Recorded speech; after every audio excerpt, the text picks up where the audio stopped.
అద్భుతం, ఆదరగొట్టేస్తున్నావు.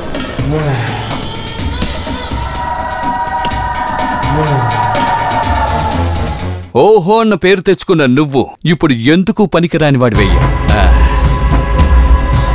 ఏమైపోయింది నీ టోపీ, నీ యూనిఫామ్? మగోళ్ళు ఇప్పించేశారు కదా. ఇక నువ్వు నక్షత్రాన్ని చూడాలంటే నేలపై పడుకుని పైకి చూడాలి. అది మామూలుగా పడుకోలేవు కదా. దానికి ఒక మార్గంతోనే వచ్చాను. ఇలాంటి చోటే కదరా నీ ప్రారంభం ఉండేది. అప్పుడు ముగింపు కూడా ఇక్కడే కదా ఉండాలి. రే రఘు,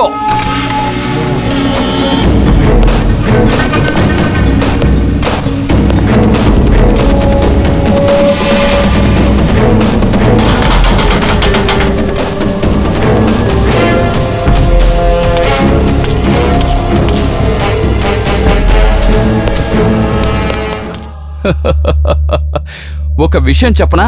ఆ రోజు నువ్వు నా గుండెల మీద తన్నావు కదా, అందుకే నేను గొడవే పెట్టుకున్నాను నిన్ను నేలపాలు చేయడానికి. ఇది కూడా ఒక రకంగా పొలిటికల్ ప్లేనే. పొలిటికల్ బింగ్ మ్యాన్ షేక్.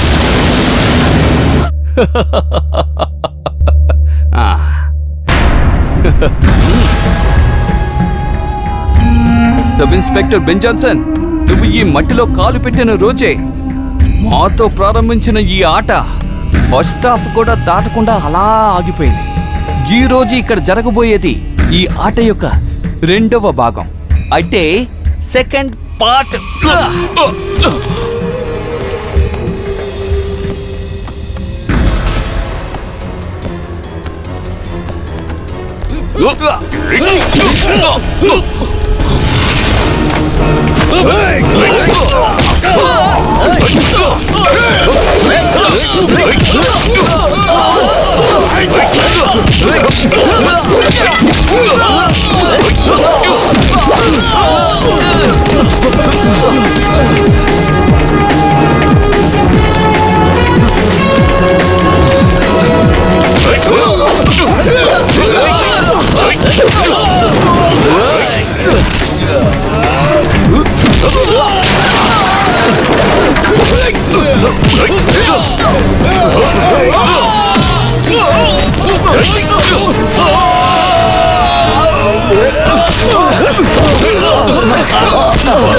దెబ్బలు తిన్నారు కదరా, వెళ్ళి తీసుకురండి.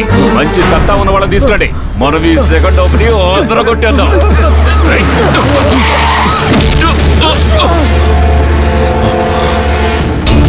నా పేరు సరఫుద్దీన్. ఈ స్టేషన్కి వచ్చిన కొత్త ఎస్ఐని. క్యాపు యూనిఫాము ఉంటే నువ్వు ఎవరినైనా కొడతావు కదా. అలా చూస్తే ఆ రెండు ఇప్పుడు నా దగ్గర ఉన్నాయి. పరిచయం చేయడానికి తీసుకొచ్చినట్టయితే ఇక్కడొద్దు, ఇది లాకప్. ఎరా పోరంబోకి ఎదవా, ఆన్ టైంలో రన్నింగ్ రేసు ఫైటింగ్ చేసే నీలాంటి నీచుల్ని చూస్తుంటే తీసుకొచ్చి లాకప్ లో పడిక ఇంకెక్కడికి తీసుకెళ్ళమంటావు? ప్రత్యేకంగా అధికార పక్షం రికమెండేషన్ తో ఈ పదవి తెచ్చుకున్నావని నీ ఆవేశం చూసినప్పుడే అర్థమైంది. ఈ యూనిఫామ్ ని నేను ఎప్పుడూ గౌరవిస్తాను, అది ఏ గాడిద వేసుకున్నా సరే. అందుకని ఇటువంటి ఘాటు మర్యాదలేవి అవసరం లేదు. లోకంలో మగవాళ్ళు కౌగులించుకుని పిల్లలు పుట్టినట్టుగా చరిత్రే లేదు సార్. నేను పుట్టేలా చేస్తాడ్రా. వద్దు, ఆయన కొట్టకండి సార్, ప్లీజ్ సార్. నిన్నటి వరకు మేము ఆయనకి సెల్యూట్ చేశాం సార్. మా సార్ ని కొడితే ఊరుకుంటావా చెప్పండి? ఓహో, వాడి మీద అంత ప్రేమ ఉంటే వాడితోనే వెళ్ళరా, పోరా.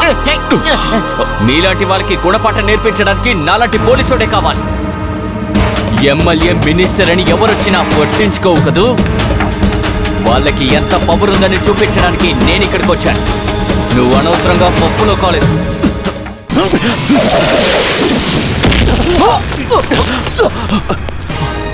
అస్సలాముఅలైకుం. ఇప్పుడు నీ విషయంలో నేను చేసింది తప్పే అయితే గనక వేరే వాళ్ళ పవర్ ని చూపించడానికి ఇక్కడికి వచ్చిన నువ్వు నీ సపోర్ట్ నన్ను కొట్టరా చూద్దాం.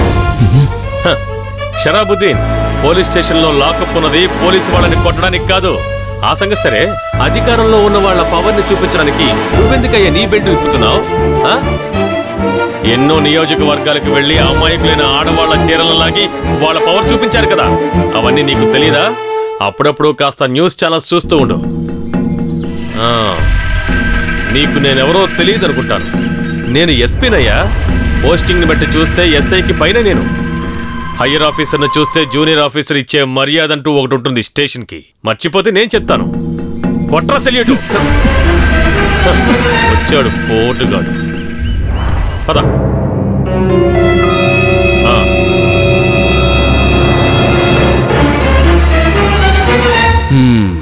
ఆ గుండుగాడు ఉన్నాడే, పెద్ద అధికారినని నీ దగ్గర సెల్యూట్ తీసుకున్నాడుగా, అదే విధంగా నువ్వు కూడా తీసుకోవాలి కదా షర్ఫుద్దీన్.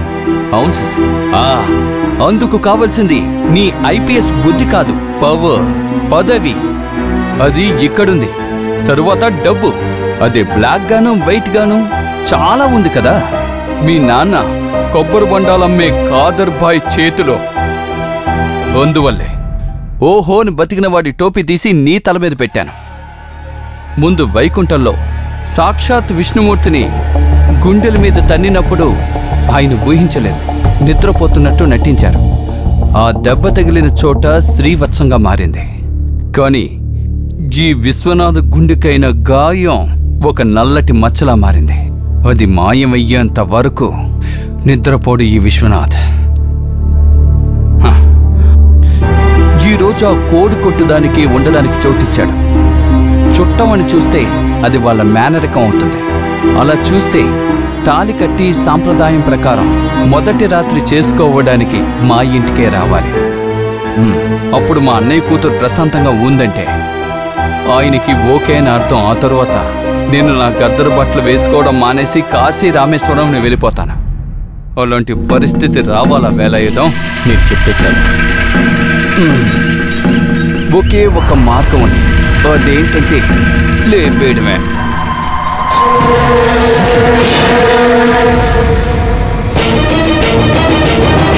ఒక మనిషిని నాశనం చేయడం అనే ఉత్తర్వు వేయడం ఇక్కడి నుంచేనా? అలా ఒక అలవాటు ఉండేది ఇంతకు ముందు. ఇప్పుడు మన ఇంట్లో ఉన్న మేనిఫెస్టివల్ అలాగే ఉంది. అన్నయ్య ఏ మార్గంలో వెళ్తున్నాడో అదే మార్గంలో తమ్ముడు కూడా వస్తాడు. అలా చూస్తే మీరు నాకు గురు శిష్యుణ్ణి బాగు చేయొచ్చు. విశ్వనాథ, ఇప్పుడు మనం ఇంతకాలం నడిచి వచ్చిన మార్గంలో మళ్ళీ తిరిగి వెళ్ళాలంటే మనకి ఈ ఆయుష్ సరిపోదు. తల మీద నీకు నాకు తెల్లబొచ్చు ఎక్కువే వచ్చింది. ఇంకా ఇలా మాట్లాడుతూ ఇంకా పాపాన్ని ఎక్కువ చేయకు.